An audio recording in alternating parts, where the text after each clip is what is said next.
Invejo ourives quando escrevo. Imito o amor com que ele em outro e alto relevo faz de uma flor. Imito, e pois nem de Carrara a pedra firo, o alvo cristal a pedra rara, o ônix prefiro. Por isso, corre por servir-me sobre o papel, a pena como em prata firme corre o cinzel. Corre, desenha, enfeita a imagem, a ideia veste. Cinge-lhe o corpo, a ampla roupagem azul celeste. Tosse, aprimora, alteia, lima a frase e, enfim, no verso de ouro, engasta a rima. Como Rubem, quero que a estrofe cristalina, dobrada ao jeito do ourives, saia da oficina sem um defeito.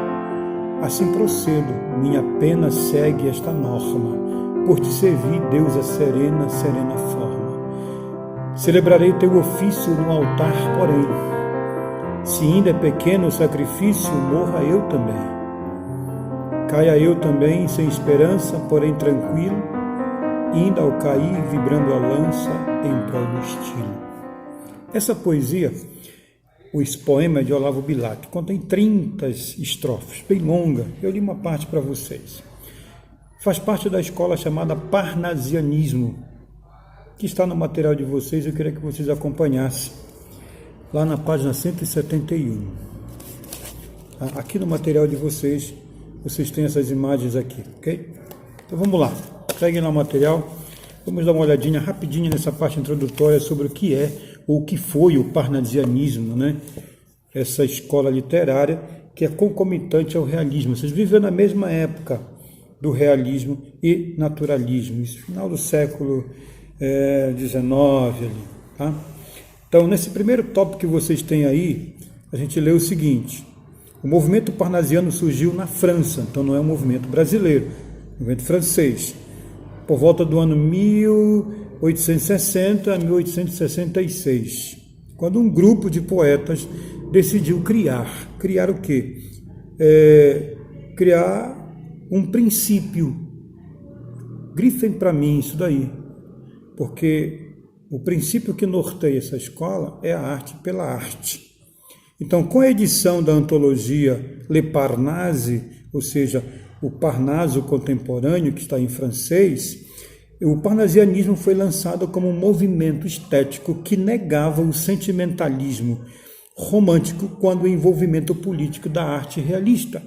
Então, é totalmente diferente, tanto do romantismo quanto do realismo, porque ele vai negar a questão do sentimentalismo romântico, mas também vai negar essa realidade exposta pelo próprio realismo.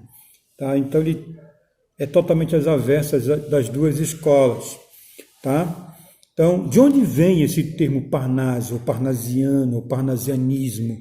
Então, vocês têm aqui um desenho, né, que é do lugar onde ficava na Grécia Antiga. Era uma região chamada de Fócita, conhecida como a morada dos deuses e poetas. Era o Monte Parnaso.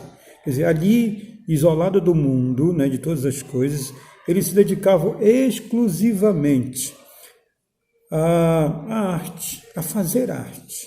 Daí o princípio arte pela arte. Tá?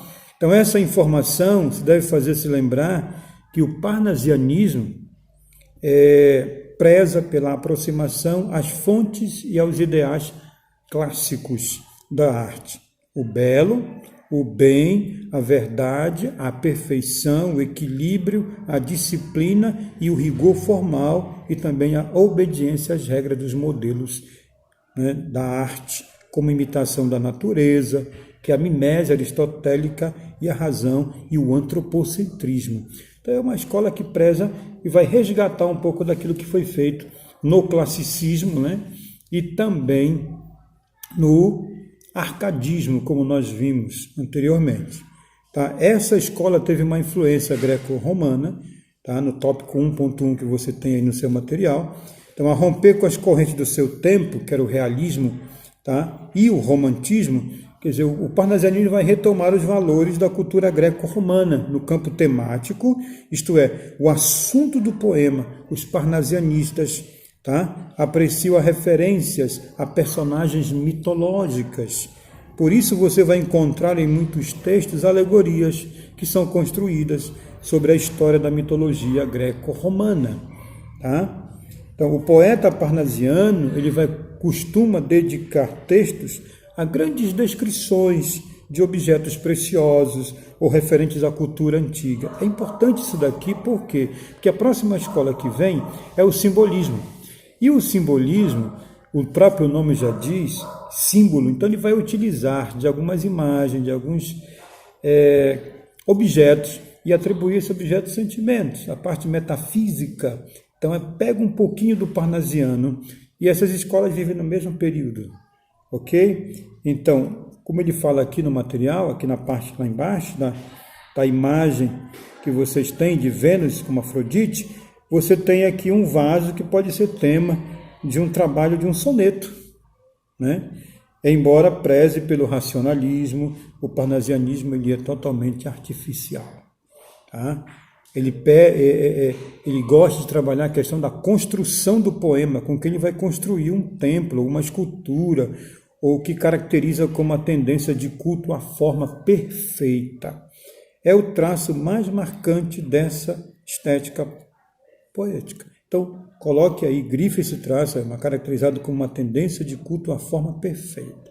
É o resgate às formas, o soneto, a ode, épico, todas aquelas formas muito cultuadas pelos gregos antigos, né, pela Grécia, tá, esses modelos clássicos, o parnasiano vai resgatar. Talvez por isso eles sofreram grandes críticas dos modernistas.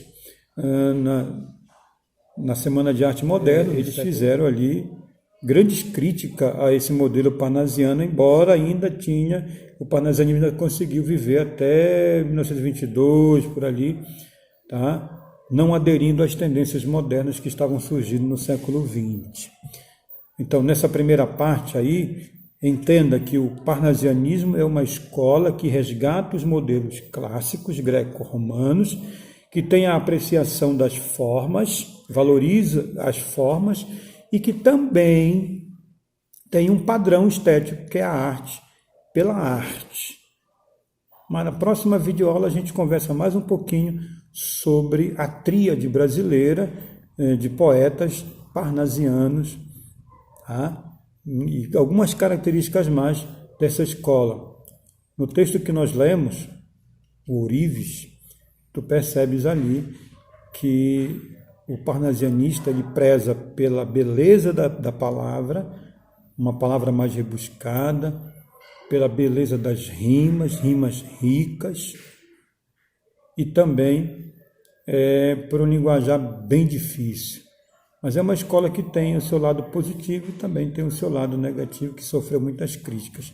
Mas na próxima aula a gente vai destrinchar mais um pouquinho sobre isso. Ok? Até mais.